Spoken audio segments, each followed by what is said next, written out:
What kind of diplomacy, JD, you are speaking about? What do you mean? I'm talking about the kind of diplomacy that's going to end the destruction of your country. Yeah, but Mr. President, with respect, I think it's disrespectful for you to come to the Oval Office and try to litigate this in front of the American media. Right now, you guys are going around and forcing conscripts to the front lines because you have manpower problems. You should be thanking the president for trying to bring an end to this conflict. Have you ever been to Ukraine? That you say what problems we have? I have been to. Come on. I've actually watched and seen the stories, and I know what happens is you bring people, you bring them on a propaganda tour, Mr. President.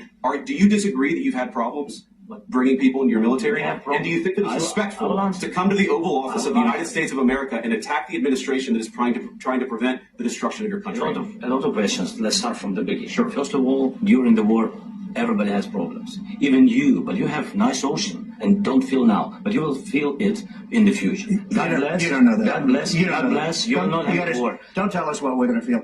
We're trying to solve a problem. Don't tell us what we're going to feel. I'm not telling you. Because you're in no position to dictate that. That's exactly what you're in no position to dictate what we're going to feel. We're going to feel very good. Feel influence. We're going to feel very good and very strong. You will feel influence. You're right now not in a very good position. You've allowed yourself to be in a very bad position, and it happens to be right about from the very beginning of the war. You're not in a good position. You don't have the cards right now. With us, you start having cards. Right now, you don't have to play cards. You're playing cards. You're gambling with the lives of millions of people. You're gambling with World War III. You're gambling with World War III.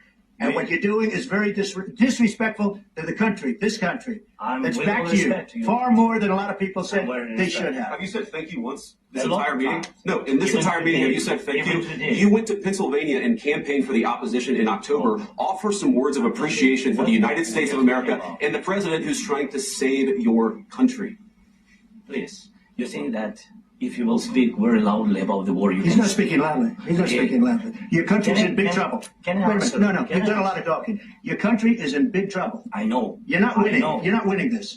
You have a damn good chance of coming out okay because of us. Mr. President, we are staying in our country, staying strong from the very beginning of the war. We've been alone, and we are thankful. I said thanks you haven't in been this alone. cabinet. You haven't been alone. We gave you, through this stupid president, $350 billion.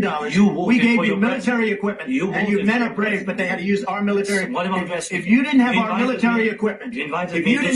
military equipment, this war would have been over in 2 weeks. In 3 days. I heard it from Putin. In 3 days. This is something maybe less. In 2 weeks. Of course, yes. It's going to be a very hard thing to do business like this. I tell you. To say thank you. Accept that